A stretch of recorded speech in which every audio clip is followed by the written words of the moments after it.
நபிக்கு கற்றுக் கொடுக்கிற ஒருத்தர் இருக்கிறான் என்று சொன்னால் இருக்கின்றான், அவன் இறைவன் தான். அல்லாவே ஆசிரியன். நாம் இஸ்லாத்துக்கு வந்து விட்டோம். எப்படி வந்தோம்? பாப்பா முஸ்லீமும் உம்மா முஸ்லீமும். அதற்கு பிறகு இறைவனை குறித்தான அந்த சிந்தனையை நாம் என்றைக்காவது எண்ணி பார்த்திருக்கிறோமா? என்ன லா இலாஹ, என்ன முஹம்மது ரசூலுல்லாஹ், இந்த முஹம்மது ஸல்லல்லாஹு அலைஹி வஸல்லம் யார், இந்த இறைவன் எப்படிப்பட்டவன், அதை நீங்கள் ஒவ்வொரு நேரமும் சிந்திக்க வேண்டும், வாசிப்பு சமுதாயமாக உருவாக்க வேண்டும் என்று சொல்கிறது. ஆனால் வாய்ப்பு கேடு. இப்படியெல்லாம் ஒரு கோஷம் போடணும், வைக்கணும், தேவைதான், போராட்டம்லாம் தேவைதான். நாம் இன்றைக்கு சிறுபான்மையர்கள் இன்றைக்கு உலகத்திலே செய்கின்ற அவர்களுக்கு கிடைக்கப்படுகின்ற கொடுமைக்கு எதிராக குரல் கொடுக்கும், அதுக்கெல்லாம் கூடிடுவோம்.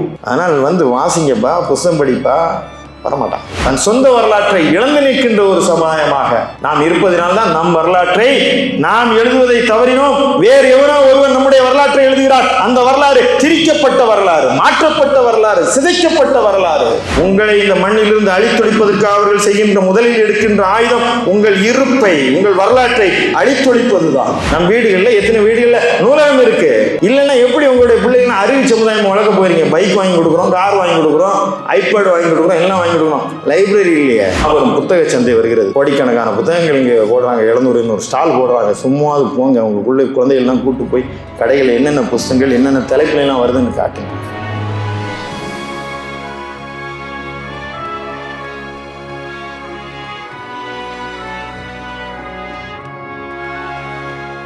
எல்லா நிலையிலும் எல்லா புகழும் ஏக இறைவனாகிய அல்லாஹ் ஒருவனுக்கு உரித்தாகட்டுமாக. எல்லாம் வல்ல அல்லாஹ்வின் நல்லடியார்களே, இஸ்லாம் ஒரு அறிவின் மார்க்கம், பகுத்தறிவின் மார்க்கம், சிந்தனையின் மார்க்கம். இறைவனை அறிந்து கொள்வதற்கு அறிவு தேவை என்பதனால் மனித இனத்தை அறிவு சமுதாயமாக இறைவன் படைத்திருக்கின்றான். படைத்தது மாத்திரமல்லாமல் அவர்களுக்கு அறிவு தெளிவை வழிகாட்டுவதற்கான வேத நூல்களையும் வழங்கியிருந்தான். அதனுடைய விளக்கமாக செயல் வடிவமாக வாழ்ந்து காட்டக்கூடிய இறை தூதர்களையும் அனுப்பியிருந்தார். இன்னும் சொல்வதானால் சிந்திப்பவர்களால் மட்டும்தான் இறைவனை விளங்கிக் கொள்ள முடியும், ஏற்றுக்கொள்ள முடியும். எனவேதான் திருமறை அதிகமாக சிந்தித்து பாருங்கள், எண்ணி பாருங்கள், ஆய்வு செய்து பாருங்கள். வானங்கள் எப்படி உயர்த்தப்பட்டிருக்கின்றன, படைக்கப்பட்டிருக்கின்றன என்பதை நீங்கள் பாருங்கள். பூமி எவ்வாறு விரிக்கப்பட்டிருக்கின்றன என்பதை பாருங்கள். அஃபலா யன்துருன இலல் இப்லி கைஃப ஹுலிகத், ஒட்டகம் எவ்வாறு படைக்கப்பட்டிருக்கிறது என்பதை குறித்து நீங்கள் சிந்தித்து பாருங்கள். எல்லாவற்றும் உங்களுக்கு முன் வாழ்ந்த சமுதாயத்தை குறித்து நீங்கள் அவருடைய வரலாற்றிலிருந்து நீங்கள் அறிவை பெறுங்கள். உங்களிலிருந்தே உங்களுக்கு சான்றுகள் இருக்கின்றன.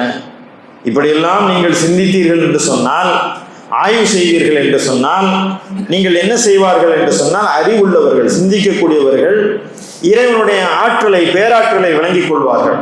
இந்த உலகம் தன்னால் உருவானது அல்ல, இந்த உலகம் தான் தோன்றியது அல்ல. இறைவன் ஒருவன் படைத்திருக்கின்றான் என்ற அந்த நுட்பத்தை, அந்த உண்மையை, இறைவனினுடைய வல்லமையை, உள்ளமையை அவர்கள் உணர்ந்து கொள்வார்கள். உணர்ந்து கொண்டவர்கள் சொல்வார்கள், வானங்களிலும் பூமியிலும் அவர்கள் படைக்கப்பட்டவற்றை குறித்து சிந்திக்கக்கூடியவர்கள் எப்படி இருப்பார்கள் என்று சொன்னார்கள். அவர்கள் நிற்கின்ற நிலையிலும், உட்கார்ந்த நிலையிலும், படுக்கின்ற நிலையிலும், எல்லா நிலையிலும் இறைவனை அவர்கள் நினைத்து கொண்டிருப்பார்கள். அவர்கள் சொல்வார்கள், இறைவா, இவை யாவற்றை நீ யாதொரு நோக்கம் இல்லாமல் வீணாக நீ படைக்கவில்லை. இதான் யாருக்கு என்று சொன்னால், சிந்தித்துக்கு பார்க்கக்கூடியவர்களுக்கு, எண்ணி பார்க்கக்கூடியவர்களுக்கு. நீங்கள் சிந்திக்காதவாறு உங்களுடைய இதயங்கள் பூட்டிடப்பட்டிருக்கின்றனவா? இந்த திருக்குரானை குறித்து நீங்கள் ஆய்ந்து பார்க்க மாட்டீர்களா? எனவே கண்ணை மூடிக்கொண்டு இந்த மதத்தை, மார்க்கத்தை ஏற்றுக்கொள்ள வேண்டும் என்ற நிலைப்பாடு இஸ்லாத்திலே இல்லை. நீங்கள் இஸ்லாத்திற்கு வர வேண்டும் என்று சொன்னால், இஸ்லாத்தினுடைய கொள்கைகளை அதை நீங்கள் ஆய்ந்து செய்ய வேண்டும். குரானை குறித்து நாம் ஈமான் கொண்டால் தான் ஒரு முஸ்லீமாக இருக்க முடியும். எப்படி ஒரு முஸ்லீம் ஆகிறார்? பெயரை வைத்து முஸ்லீம் இல்லை. முஸ்லீம் தாய் தந்தருக்கு பிறந்தால் ஒரு முஸ்லீம் அல்ல. அவர் எப்போது இறைவனை உணர்ந்து லா இலாஹ இல்லல்லாஹ் முஹம்மது ரசூலுல்லாஹ், அல்லாஹ் ஒருவன் தான் வணக்கத்திற்குரியவன், இறை தூதர் முஹம்மது நபி ஸல்லல்லாஹு அலைஹி வஸல்லம் அவர்கள் அல்லாஹ்வுடைய திருத்தூதராக இருக்கின்றார்கள் என்று நம்பிக்கை கொள்கிறார். இதை போல அவர்கள் மலக்குகளை குறித்து, வானவர்களை குறித்து நம்ப வேண்டும். முன்னால் அனுப்பப்பட்ட வேதங்களை குறித்து நம்ப வேண்டும். இந்த மாதிரியாக ஈமானுடைய கிளைகள், அந்த சிந்தனைகள் எல்லாம் இருந்தால்தான் அவர் உண்மையான முஸ்லீமாக இருக்க முடியும். இப்போது மறைவான வெற்றியின் மீது நம்பிக்கை என்று ஒன்று இருக்கிறது. அல்லாஹ்வை நாம பார்த்ததில்லை, அல்லாஹ்வை நாம் நம்புகிறோம், பார்க்கவில்லை. அதே போல நாம் வானவர்களை பார்ப்பதில்லை, அவர்களே என்ன மறைவானவர்கள், அவர்களை நாம நம்புறோம். மறுமையை நாம நம்புறோம். மறுமை யாராவது பார்த்திருக்கோமா? சோனம் நரகத்தை பார்த்திருக்கிறோமா? அதெல்லாம் நம்புறோம். எப்படி என்று சொன்னால் அது இறைவன் சொல்கிறான், இறை தூதர் சொல்கிறார்கள் என்ற மீதான் நம்பிக்கை. ஆனால் திருக்குர்ஆனை பொறுத்த வரைக்கும் அது கைப் கிடையாது, மறைவானது கிடையாது. அதை இறைவன் இறை தூதருக்கு அருளி அது இறக்கப்பட்ட காலத்தில் எழுத்து வடிவம் பெற்று நம்ம கையில் வந்தாச்சு.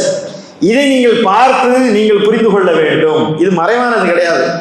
இதை நீங்கள் சிந்தித்து பார்த்து இந்த வேதத்தை நீங்கள் ஈமான் கொள்ள வேண்டும். அப்படி என்று சொன்னால் இது ஒரு அறிவு சமுதாயம், சிந்தனை சமுதாயம்.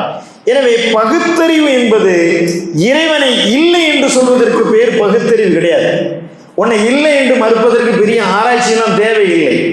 எனவே பகுத்தறிவாளர்கள் யார் என்று சொன்னால் கடவுளை மறுப்பதல்ல, கடவுளை ஏற்றுக்கொள்ளவர்கள் தான் பகுத்தறிவார்கள்.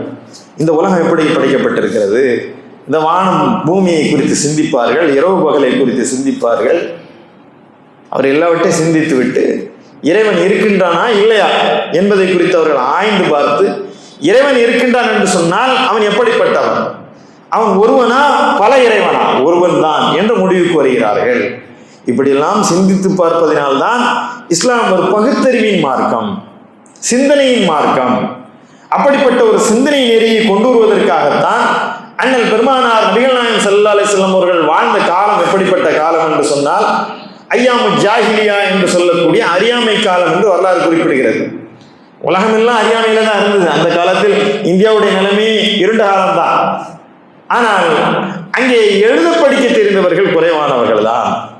அண்ணல் பெருமானார் நபிகள் நாயகம் ஸல்லல்லாஹு அலைஹி வஸல்லம் அவர்கள் எழுத படிக்க தெரியாதவர்கள், உம்மி நபி என்று அவர்களை குறிப்பிடுகின்றோம். எதனால் அவர்கள் எழுத படிக்க தெரியாமல் இருந்தார்கள்? ஆனால் அந்த எழுத படிக்க தெரியாத அந்த நபிதான் உலகத்தின் கல்வியாக இருந்தார்கள். ஏன் நபி எழுதவும் படிக்கவும் தெரியாமல் இருந்தார்கள் என்று சொன்னால் அவர்களுக்கு கற்றுக் கொடுக்கக்கூடிய அளவுக்கு ஆசிரியர் உலகத்தில் கிடையாது. நபிக்கு கற்றுக் கொடுக்கிற ஒருத்தர் இருக்கிறான் என்று சொன்னால் இருக்கின்றான், அவன் இறைவன் தான், அல்லாவே ஆசிரியன். எனவே இறைவன் கற்றுக் கொடுத்தான். அந்த வேதத்தை அவர்கள் மக்கள் மத்தியிலே எடுத்துரைத்தார்கள்.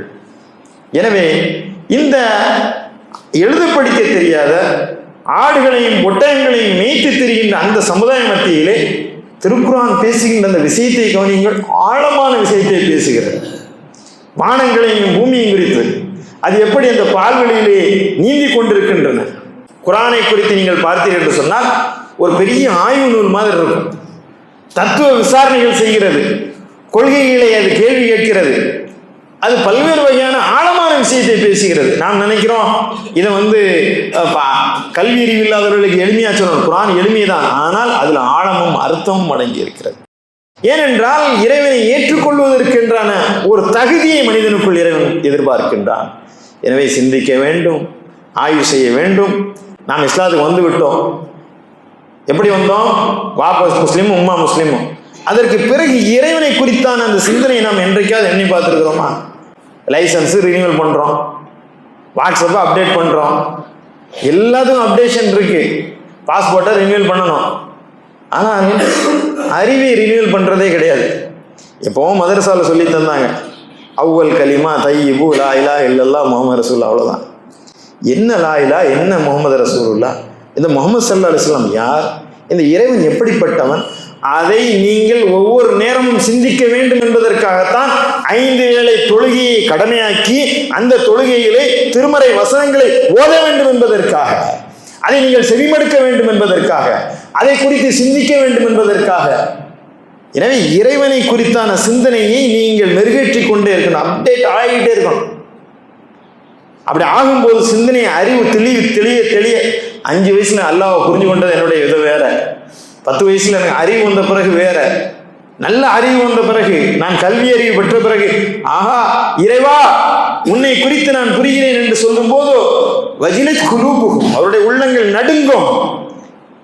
இந்த திருமறை வசனங்களை, வேதங்களுடைய வசனத்தை ஓதினா ஜாதத்தும் ஈமான், அவருடைய ஈமான் நம்பிக்கை மேலும் மேலும் உயரும். எனவே சிந்திக்க வேண்டும். பகுத்தறிவு நம்முடைய அடையாளமாக இருக்கிறது. இஸ்லாம் இப்படியெல்லாம் சிந்தனைக்கு அதிக முக்கியத்துவம் தருகிறது, கல்விக்கு மிகப்பெரிய முக்கியத்துவம் தருகிறது, வாசிப்பு சமுதாயமாக உருவாக்க வேண்டும் என்று சொல்கிறது. ஆனால் வாய்ப்புக்கேடு இப்படியெல்லாம் வாசிப்பதை கடமையாக, வேத அறிவை பெறுவதை ஒரு வழியாக வைத்திருக்கின்ற இந்த இஸ்லாமியர்கள் வாசிப்பதில் மிகவும் பின்தங்கி இருக்கிறோம் என்பதுதான் கசப்பான உண்மை. வாசிக்கிறதே இல்லை. சிந்திக்கக்கூடிய சமுதாயம் இன்றைக்கு உணர்வுத்த சமுதாயமாக மாற்றப்பட்டிருக்கிறது. எமோஷனல் சொசைட்டியாக மாறிவிட்டோம். எஜுகேஷனல் சொசைட்டி, இன்டலெக்சுவல் சொசைட்டி, அறிவு சமுதாயம், கல்வி சமுதாயம், சிந்தனை சமுதாயம். ஆனால் இன்றைக்கு உணர்வு சமுதாயமாக மாறிவிட்டோம். ஒரு கோஷம் போடணும், வைக்கணும், தேவைதான், போராட்டம்லாம் தேவைதான். நாம் இன்றைக்கு சிறுபான்மையர்கள் இன்றைக்கு உலகத்திலே செய்கின்ற, அவர்களுக்கு கிடைக்கப்படுகின்ற கொடுமைக்கு எதிராக குரல் கொடுக்கணும், அதுக்கெல்லாம் கூடிடுவோம். ஆனால் வாசிங்கப்பா, புஸ்தகம் படிப்பா, வரமாட்டான். சிந்திக்கையும் வாசிக்க என்று சொன்னாலே ரொம்ப கசப்பான விஷயமாக இருக்கிறது. முதலில் வாசிக்க வேண்டும். தினசரி நீங்கள் வாசிக்க வேண்டும். ஓதாமல் ஒரு நாளும் இருக்க வேண்டாம். இக்ரா, முதல் வசனமே ஓதுவீராக, படைத்தவன் இறைவனின் திருப்பெயரால் ஓதுவீராக என்று தொடங்கிய அறிவின் மார்க்கம் நம்ம பெருமையா சொல்றோம். நீ இக்ரா ஓதுறியா? ஓதணும். தினமும் குரானை ஓதுவது, அதுவும் ஒரு கல்வி. குரானை தமிழ் அர்த்தம் படிப்பது, குரானிய தர்ஜுமாக்களை ஆய்வு செய்வது, அது ஈமான் நம்பிக்கை பலம் பெறும். அதெல்லாம் புரியணும். அப்ப இதை நாம் புரிந்து கொள்வது, இறை தூதர் ஸல்லல்லாஹு அலைஹி வஸல்லம் வாழ்க்கையை நீங்கள் ஆய்வு செய்ய வேண்டும், கற்க வேண்டும். அவருடைய வரலாறு, நெடிய வரலாறு, எங்கிருந்து தொடங்கியது, எப்படி நபி பட்டம் பெற்றார்கள், ஹிஜ்ரத்னா என்ன, அவர்களுடைய ஆளுமை எப்படி இருந்தது, இறை தூதர் என்ற அந்தஸ்தில் அவர்கள் ஒரு சமூக புரட்சியை, ஒரு சமூக மாற்றத்தை எப்படி 23 ஆண்டு காலத்திலே நிகழ்த்தி காட்டினார்கள். 40 வயதில் அவர்களுக்கு நபிப்பட்டம் கிடைக்கிறது, 63 வயதில் மரணம் அடைகிறார்கள். 23 ஆண்டுகளில் மக்காவுடைய வாழ்க்கை 10 ஆண்டு காலம், மதினாவுடைய வாழ்க்கை. மக்கா வாழ்க்கையும் மதினா வாழ்க்கையும் பிரித்து பார்க்கணும். அந்த 10 ஆண்டு கால வாழ்க்கை என்ன, 13 ஆண்டு கால வாழ்க்கை என்ன. அதற்கு பிறகு அதில் அவர்களுக்கு மக்காவில் இழைக்கப்பட்ட அந்த கொடுமைகள், அதற்கு பிறகு மதினாவிற்கு அவர்கள் இடம்பெயர்ந்து சென்றவர், அங்கே அவர்கள் நிகழ்த்தி காட்டிய மாபெரும் புரட்சி, இதெல்லாம் வாசிக்கணும். வாசித்தால்தான், அந்த சிந்தனை நமக்கு கிடைத்தால்தான், அந்த அறிவு தெளிவு வந்தால்தான் ஸல்லல்லாஹு அலைஹி வஸல்லம் அவர்கள் மீது உண்டான அந்த நம்பிக்கை நமக்கு அதிகரிக்கும். கண்மூடித்தனமான ஈமான் அல்ல. ஆனால் நம்பிய பிறகு அப்படியே கீழ்ப்படிய வேண்டும். நீங்கள் செவியிற்றோம், கீழ்ப்படிந்தோம் அப்படி என்று சொன்னால் அந்த சிந்தனையை நீங்கள் ஆய்வு செய்து இந்த மார்க்கத்தை தேர்ந்தெடுத்திருக்க வேண்டும். எனவே குர்ஆனை குறித்து ஆய்வு, இறை தூதரை குறித்து, வரலாற்றை குறித்த ஆய்வு, இஸ்லாமிய இலக்கியங்களை படிக்க வேண்டும், இஸ்லாமிய வாழ்வியலை படிக்க வேண்டும். நபித்தோழர்களுடைய வாழ்வியல் ஏராளமான செய்திகள் அதிலே நிரம்பி கிடக்கின்றன, அவற்றை வாசிக்க வேண்டும்.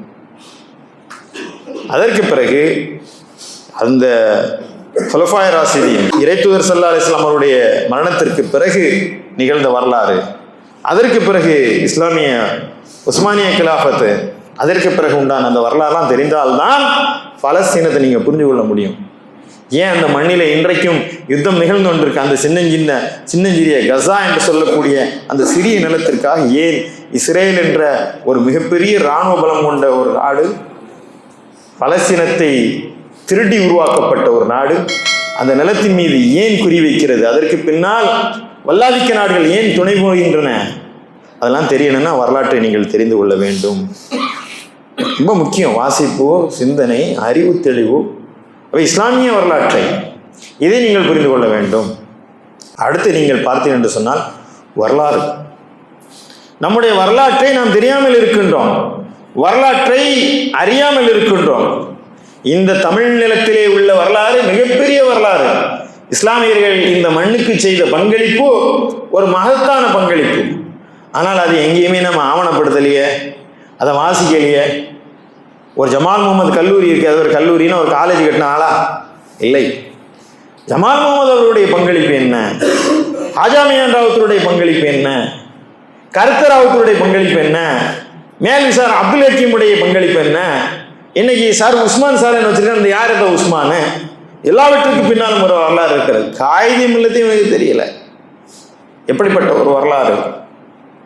இந்த வரலாற்றை நம்முடைய வாழ்வில், இந்த மண்ணிலே, இந்த நிலத்திலே அவர்கள் செய்த மகத்தான தியாகங்கள், கல்விக்காக, இந்த தமிழ் மொழி செழுமைக்காக, இந்த மண்ணின் இணக்கத்திற்காக, இந்த இந்திய நாட்டினுடைய வளர்ச்சிக்காக, விடுதலைக்காக எத்தனை எத்தனை வரலாறு, எத்தனை எத்தனை தியாகங்கள். மதுரை மௌலானாவை தெரிந்தவர்கள் எத்தனை பேர் இருப்போம்? விடுதலைக்காக களமிறங்கிய மார்க்க அறிஞர்களை குறித்த செய்தி நம்முடைய தலைமுறை பிள்ளைகளுக்கு சென்று சேர்ந்ததா அங்கே இல்லை. வரலாற்றை அறியாத ஒரு சமுதாயமாக, தன் சொந்த வரலாற்றை இழந்து நிற்கின்ற ஒரு சமுதாயமாக நாம் இருப்பதனால்தான் நம் வரலாற்றை நாம் எழுதுவதை தவறினோம். வேறு எவனோ ஒருவன் நம்முடைய வரலாற்றை எழுதுகிறார். அந்த வரலாறு திரிக்கப்பட்ட வரலாறு, மாற்றப்பட்ட வரலாறு, சிதைக்கப்பட்ட வரலாறு. வரலாறு வேறொன்றாக நமக்கே சொல்லித் தரப்படுகிறது. மாமன்னர் அவுரங்கசீப் என்று சொல்லக்கூடிய ஒரு மகத்தான மாமனிதர் தன்னுடைய இறுதி காலத்திலே தன் கையால் குல்லாய் தைத்து வீத்த அந்த பணத்திலிருந்து, திருமறைக்கு விளக்கம் எழுதி கிடைத்த அந்த பைசாவிலிருந்து என்னுடைய கஃன் துணியை நீங்கள் பெற்றுக்கொள்ள வேண்டும், ஒரு ஏழை ஃபக்கீராக என்னை அடக்கம் செய்ய வேண்டும் என அடக்க பலத்தை கொண்டாடி விடாதீர்கள். தந்தையாக இருந்தாலும் தாஜ்மஹால் என்று வரிப்பணத்திலிருந்து மக்கள் பணத்திலிருந்து கட்டினால் தந்தையும் தண்டிப்பதற்கு தயங்க மாட்டேன் என்று சொன்னவன், தன்னுடைய பிள்ளைக்கு எழுதும் போது ஓனாயாக பிறந்துவிட்டு ஆடு மேய்ப்பதற்கு நீ ஆசைப்படக்கூடாது என்று எழுதி காட்டியவன், இறைவனுடைய அழைப்பு என்னை நெருங்கிறது, அந்த இறைவனுடைய கருணையினால் நான் நம்பிக்கை வைக்கின்றேன், அவன் திருமுன்னால் எப்படி நிற்கப் போகின்றேன் என்ற கலங்கிய ஒரு மகத்தான மாமன்னியன் அவுரங்கசீப் இன்றைக்கு தீவிரவாதியாக, பெண் பித்தனாக, கோயில்களை இடித்தவனாக, வரலாற்றை நம் பிள்ளைகளுக்கு நாமே சொல்லிக் கொடுப்பதற்கு நாம் பணம் கட்டி பள்ளிக்கு அனுப்பி அந்த வரலாற்றை வேறொன்றாக படிக்கின்ற ஒரு காலத்திலே நாம் வாழ்ந்து கொண்டிருக்கின்றோம். வரலாற்றை இழந்து நிற்கின்றோம். நம்மளுடைய வரலாற்றை மீட்டெடுக்க வேண்டிய ஒரு காலம். வரலாற்று ஆசிரியர்களே இல்லை. இன்றைக்கு ஷே திவான் என்று சொல்லி பாளையங்கோட்டையில் ஒரு வரலாற்று ஆசிரியர் இருக்கின்றார். ராஜா முகமது என்று ஒரு வரலாற்று ஆசிரியர் இருக்கார். யாருக்கு தெரியும்? அவர்கள் மீட்டெடுக்கக்கூடிய அந்த வரலாற்றிலிருந்து நம் பிள்ளைகளுக்கு வரலாற்றை சொல்ல வேண்டும். நம் நிலத்தினுடைய வரலாறு, விடுதலையினுடைய வரலாறு. ஆங்கிலேயருக்கு எதிராக ஆயுதம் ஏந்தக்கூடாது என்று சொன்ன போது மதுரை வீதிகளிலே வாழேந்தி சென்றார் மதுரை மௌலானா. தெரியாது இந்த வரலாறுனா. நமக்கு தெரிஞ்ச திப்பு சுல்தான், அதுவும் அது ஒரு கற்பனை கதை என்று நினைக்கக்கூடிய அளவுக்கு என்று வரலாற்றை சிதைத்துக் கொண்டிருக்கின்றார்கள். உங்களை இந்த மண்ணிலிருந்து அழித்தொழிப்பதற்கு அவர்கள் செய்கின்ற முதலில் எடுக்கின்ற ஆயுதம் உங்கள் இருப்பை, உங்கள் வரலாற்றை அழித்தொழிப்பதுதான். வரலாற்றுக்கு நாம் தனி முக்கியத்துவம் கொடுக்க வேண்டும். இன்றைய டெக்னாலஜி நவீனம் வளர்ந்து விட்டது. இந்த நவீனத்துக்கு ஈடு கொடுத்து நாம் செய்ய வேண்டும். ஆனால் இன்றைக்கு வளர்ந்த இந்த நவீனத்திற்குள் நாம் செல்வதற்கான ஒரு பத்திரிகை இல்லைங்க, ஒரு தினசரி பத்திரிகை இல்லை, ஒரு முழு நேர சேனல் இல்லை. இருக்கிற முகநூலில் ஃபுல்லாக நம்ம மக்கள் எப்படி எழுதுகிறாங்கன்னு பாருங்கள். புறமும் அடுத்தவரை திட்டுறதும், நம்ம சமுதாயத்துக்குள்ள பிரச்சனைகளை பேசுறதுக்கு தான் இந்த முகநூல். இங்கே உண்மையான இலக்கியம் படைக்கப்பட்டிருக்கிறதா? நம்முடைய சமுதாயத்தில் எத்தனை எழுத்தாளர்கள் இருக்கின்றார்கள்? எழுத்தாளர்களை கொண்டாடி இருக்கின்றோமா? கலையாக, இலக்கியமாக நம்முடைய வாழ்வு பதிவு செய்யப்படவில்லை. ஒரு சிறுகதையாக, ஒரு நாவலாக படைப்பிலக்கியம் ரொம்ப முக்கியம். ஆனால் படைப்பிலக்கியத்தை எழுதக்கூடியவர்கள் இஸ்லாத்தை விமர்சித்து எழுதக்கூடியதாக, உள்முரண்களை பேசக்கூடியவர்களை இன்றைக்கு பொது வழியிலே கொண்டாடி கொண்டிருக்கின்றார்கள். இஸ்லாத்தில் நாம் பேச வேண்டிய இந்த மண்ணினுடைய வரலாறு, முஸ்லிம்களுடைய ஒப்பற்ற தியாகங்கள், அவருடைய நற்பண்புகள், இவையெல்லாம் நாம் எழுத வேண்டும், பேச வேண்டும். வரலாற்றை எழுதக்கூடியவர்களை நாம் கொண்டாட வேண்டும். இஸ்லாத்தை குறித்த செய்திகளை சகோதர சமுதாய சொந்தங்களுக்கு எடுத்து சொல்வது யாரு? நாம தான் எடுத்து சொல்லணும். கலை வடிவிலே, எழுத்து வடிவிலே. இன்றைக்கு இவங்க முஹல்லாவில் இருக்கிற ஃபாத்திமா மைந்தன் இருக்கார், இஸ்லாம் அறிவோம்னு எழுதினார். எத்தனை பேர் படிச்சிருக்கோம்? ஒரு தொடராக வந்தது. அந்த புத்தகத்தை வாங்கி படிப்போமா? அதை வாங்கி சகோதர சமுதாய சொந்தங்கள் கொடுப்போம்? அதெல்லாம் ஏங்க நாங்கள் படிக்கணும்? ஆக நம்ம எழுத்தாளனை கொண்டாடாத ஒரு சமுதாயம், வாசிக்காத ஒரு சமுதாயம். எனவே வாசிப்பு ரொம்ப முக்கியம். ஒவ்வொன்றையும் வாசிக்க வேண்டும். எதையெல்லாம் படிக்கணும்? எல்லாத்தையும் படிக்கணும். நம்ம ஒரு இஸ்லாமிய இலக்கியம், இஸ்லாத்தை மட்டும் படித்து கொண்டிருக்கூட எதிரிகள் என்ன ஆயுதம் எடுக்கின்றார்கள், எதையெல்லாம் அவர்கள் பொய்யாக பரப்புரை செய்கிறார்கள், வரலாற்றை எங்கிருந்து திரிக்கின்றார்கள், மறைக்கின்றார்கள் என்று சொன்னால் அதற்குள் நாம் சென்று படிக்க வேண்டும். வெறுப்பு இல்லாமல் வாசிக்க வேண்டும். வாசிக்கணும், தொடர்ந்து வாசிக்கணும். தினசரி பேப்பர் எடுத்து படிக்கணும். நாட்டில் என்ன நடக்குன்னு தெரியணும். ஒரு செய்தி வந்து அப்படியே ஃபார்வேர்டு பண்ணக்கூடாது, அது பெரிய தப்பு. இந்த செய்தியில் என்ன இருக்குது, இதில் உள்ள அரசியல் என்ன, இதை நம்ம ஃபார்வர்டு பண்ணணுமா, இவருடைய அடையாளம் என்ன, இதெல்லாம் பார்க்கணும். ஆனால் வாசிப்பதற்கு நாம் தயாராக இல்லை. எத்தனை பேர் தினசரி பத்திரிக்கை படிக்கிறோம்? நம் வீடுகளில் எத்தனை வீடுகளில் நூலகம் இருக்கு? இல்லைன்னா எப்படி உங்களுடைய பிள்ளைங்க அறிவு சமுதாயம் வளர்க்க போயிருங்க? பைக் வாங்கி கொடுக்குறோம், கார் வாங்கி கொடுக்குறோம், ஐபேட் வாங்கி கொடுக்குறோம், எல்லாம் வாங்கி கொடுக்குறோம். லைப்ரரி இல்லையே, வீடு வசதியாக கட்டுறோம். நூலகம் இல்லாத வீடு அறிவில்லாத ஒரு சமுதாயத்தை உருவாக்குவதற்கான அடையாளங்களாகத்தான் எஞ்சி இருக்கும். எல்லா வீடுகளிலும் நூல்களை கொண்டு போய் சேர்க்கணும், வாசிக்கணும். வாசிப்பது தொடர் சமுதாயம், தொடர் செய்தியாக கொண்டு வர வேண்டும். சொன்னால் நாங்கள் இது ஆன்லைனில் படிச்சுக்கிறோம், ஃபேஸ்புக்கில் படிச்சுக்கிறோம், அங்கேயும் படிக்கிறது இல்லை. எத்தனை புக் இருக்குது, படிக்கிறோமா? பெருசாக இருந்தால் இப்படி பாரு தள்ளிவிட்டான், ரீடு ஒரு நாளே படிக்க மாட்டான்.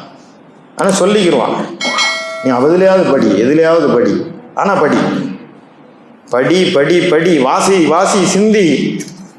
அந்த வாசிப்பை நாம் மெருகேற்றி கொண்டே இருக்க வேண்டும். தமிழ் இலக்கியம் அறிய வேண்டும், நல்ல தமிழில் பேச வேண்டும், நல்ல தமிழில் உரையாட வேண்டும். எந்த நிலத்தில் வாழ்கிறோமோ அந்த மண், அந்த மொழி, எந்த மக்களிடம் பேசுகிறோமோ அந்த மொழிக்கு என்று தனி மரியாதை இருக்கிறது. மொழி வெறி நம்மிடம் இருக்கக்கூடாது. ஆனால் தமிழுக்கு என்று ஒரு சிறப்பு இருக்கிறது, செம்மொழி என்ற ஒரு அந்தஸ்து இருக்கிறது. இந்த இலக்கியத்தை படிக்க வேண்டும், இலக்கணத்தை படிக்க வேண்டும், நல்ல தமிழில் பேச வேண்டும், உரையாட வேண்டும். அதற்குண்டான தரத்தில் நம்முடைய எழுத்துக்களை அமைத்து கொள்ள வேண்டும். நான் சொன்ன மாதிரி மீடியா ஒன் என்ற ஒரு பெரிய சேனலில் கேரளாவில் நடத்தி கொண்டு இருக்கிறார்கள். மாத்தியமம் போன்ற பத்திரிகைகள் வந்துட்டு இருக்குங்க, அந்த மாதிரி இல்லை. இருந்தாலும் இருக்கின்ற இந்த சின்ன சின்ன சிற்றிதழ்கள் இன்னைக்கு வந்துட்டுருக்கு. அதெல்லாம் படிக்க மாட்டோம். அதை ஏங்க நாங்கள் படிக்கணும்? எத்தனையோ இதழ்களை நாம் கொஞ்சம் கொஞ்சமாக இழந்து வருகிறோம். எத்தனையோ பத்திரிகை நின்றுச்சு, மறுமலர்ச்சி வந்தது, நின்னாச்சு. அதே மாதிரி நர்கிஸ் வந்தது, சமநிலை சமுதாயம் வந்தது, எவ்வளோ பத்திரிகை, சிந்தனை சிரம் வந்தது, சிராஜ் வந்தது, மறைச்சுடர் வந்தது, அடிக்கிட்டே போகலாம். முஸ்லீம் வருஷம் எல்லாத்தையும் நிறுத்தியாச்சு. ஆனால் எதிரிகள் இந்த செய்தியை பெரிய அளவில் கொண்டு போய் சேர்க்குறாங்க. ஊடகத்தின் வாயிலாக பத்திரிகைகள் எல்லாத்தையும் அவங்க கையில் வச்சுருக்காங்க. உண்மை உறங்கி கிடக்கிறது. உண்மையை சொல்ல வேண்டியவர்கள் உறங்கி இருக்கின்றோம் என்று சொன்னால் எப்படி? நம்மிடம் இருக்கக்கூடிய இந்த குரலை, சன்னமான குரலை பெரிதாக கட்டி எழுப்புவதற்காக இன்றைக்கு இருக்கக்கூடிய இதழ்கள் இருக்குது, சமரசம் போன்ற இதழ்கள் எல்லாம் சகோதர சமுதாயத்துக்கு நம்ம வாங்கி கொடுக்கணும். 450 ரூபா சந்தம், நம்ம இதழ் வந்து 600 ரூபா, ஆண்டுக்கு சந்தனை கேட்டால் 550 ரூபான்னு சொல்கிறோம். இப்போ ஆஃபர் போடுற 450 ரூபான்னு சொன்னால் 450 ரூபாயா? இந்த பணம் அந்த வாசிக்கிறதுக்கு கொடுக்குற பணத்தை என்னமோ சொத்தை எழுதி வைக்கிற மாதிரி 450 ரூபா கொடுக்கம்மான்னு. கடையில் 4 பேர் சாப்பிட்டு வந்தால் முடிஞ்சு போச்சு. பில்லு எவ்வளோங்க? 600 ரூபா. ஜிபே பண்ணிக்கிறோம். ஒரு ஜவுளி கடைக்கு போவோம், எவ்வளோங்க பர்ச்சேஸ் வரும்? 2300 ரூபா. அந்த ஜிபே பண்ணிக்கிறோம். எவ்வளோ செலவழிப்பான்? புதுசம் கொடுக்கணும்னா உடலுக்கு நாம் செலவழிக்கிறோம். நல்ல ட்ரெஸ் எடுக்க தான் வேணும். இந்த ஷர்ட் எவ்வளோங்க? நல்ல குவாலிட்டியான ஷர்ட்டு, ஒரு ஷர்ட் எடுத்துக்கிறோம், பேண்ட் எடுத்துக்கிறோம், உடலை அலங்கரிக்கிறோம், அதற்கு மேலே அத்தர் ஸ்ப்ரே எடுத்துக்கிறோம், என்னெல்லாம் போட்டு வரோம் தலைக்குள்ளது எல்லாமே உடலை அழகுபடுத்துகிறோம். அதுக்காக செலவழிக்கிறது யோசிக்கிறது இல்லை. சாப்பிட்றதுக்கு யாரும் யோசிக்கிறது இல்லை. ஒரு நாளைக்கு எவ்வளோ சாப்பிட்றோம்? நல்லா சாப்பிட்றோம், அதுக்கு யாரும் யோசிக்கிறது இல்லை. உடலுக்கு போட்டுக்கிட்டே இருக்கும். அறிவை பட்டினி போடுகிறோம். அறிவுக்கு ஒரு நாளைக்கு 1.5 ரூபா கொடுப்பா. உடலுக்கு நீ டெய்லி வந்து 100 ரூபா கொடுக்குற, அறிவுக்கு 1.5 ரூபா கொடுக்க மாட்டான், வாசிக்க மாட்டேன். ஏன் புஸ்தகம் எவ்வளோ கொடுத்து வாங்கணுமா? ஆனால் இது நீ அறிவுக்கு செலவழிக்கின்ற, அறிவுக்கு நாம் செலவழித்தால்தான் அறிவை செழிக்க வைக்க முடியும். உடலை கொழுக்க வைக்கின்றோம், அறிவை பட்டினி போடுகின்றோம். எனவேதான் உணர்வு தளத்தில் எழுகிறோம், அறிவு தளத்தில் வீழ்கிறோம். எனவே இதெல்லாம் வந்து சந்தா கட்டணும், வாசிக்கணும். ஒரு சமுதாய பத்திரிகை என்ற அடிப்படையில் இல்லாமல் அது உண்மை இன்றைக்கு உரத்து கூறக்கூடிய ஒரு செய்தி நம்மிடம் இருக்கிறது. சில பேர் சொல்கிறாங்க, எங்கள்கிட்ட வாசிக்கிறதுக்கு நேரமே இல்லை.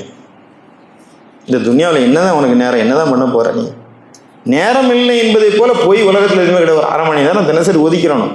பஜருக்கு அப்புறம் ஒரு 1/2 மணி நேரம் ஓதணும், படிக்கணும். படிப்பதற்கென்று ஒரு நேரம் இருக்க வேண்டும், வாசிக்க வேண்டும். சில பேர் சொல்கிறாங்க, நாங்கள் படிக்கலாம் நினைக்கிறோங்க, நேரம் இல்லை. நேரம் இல்லையா? காசு இருக்கா? காசை கொண்டான். அவன்கிட்ட காசு இல்லை, அவன் படிக்கிறதுக்கு உட்காந்துருக்கான், அவனுக்கு வாங்கி கொடுங்க. ஒரு 50 பேருக்கு நீ சந்தா வாங்கி கொடுங்க. சகோதர சமுதாய சொந்தங்களுக்கெல்லாம் இந்த நூல்களை வாங்குங்கள், அன்பளிப்பு கொடுங்கள். புத்தாண்டு வருதா, வாங்கி கொடுங்க. இன்றைக்கு மாபெரும் புத்தக சந்தை வருகிறது. கோடிக்கணக்கான புத்தகங்கள் இங்கே போடுறாங்க. 700 ஒரு ஸ்டால் போடுறாங்க. சும்மாவது போங்க, உங்களுக்குள்ளே குழந்தைகள்லாம் கூப்பிட்டு போய் கடைகளில் என்னென்ன புத்தகங்கள் என்னென்ன தலைப்புலாம் வருதுன்னு காட்டுங்க. அவர்களை படிப்பதற்கு தூண்டுங்கள், புத்தகங்களை அன்பளிப்பு செய்யுங்கள். ஒரு வாசிப்பு சமுதாயத்தை உருவாக்குவதற்கான முயற்சிகளை நாம் மேற்கொள்ள வேண்டும். அன்பு சகோதரர்களே, வாசிப்பு ரொம்ப முக்கியம், அறிவு ரொம்ப முக்கியம். அதன் மூலமாகத்தான் நாம் இந்த மார்க்கத்தை புரிந்து கொள்ள முடியும், இறைவனை குறித்தான சிந்தனையை தெரிந்து கொள்ள முடியும்.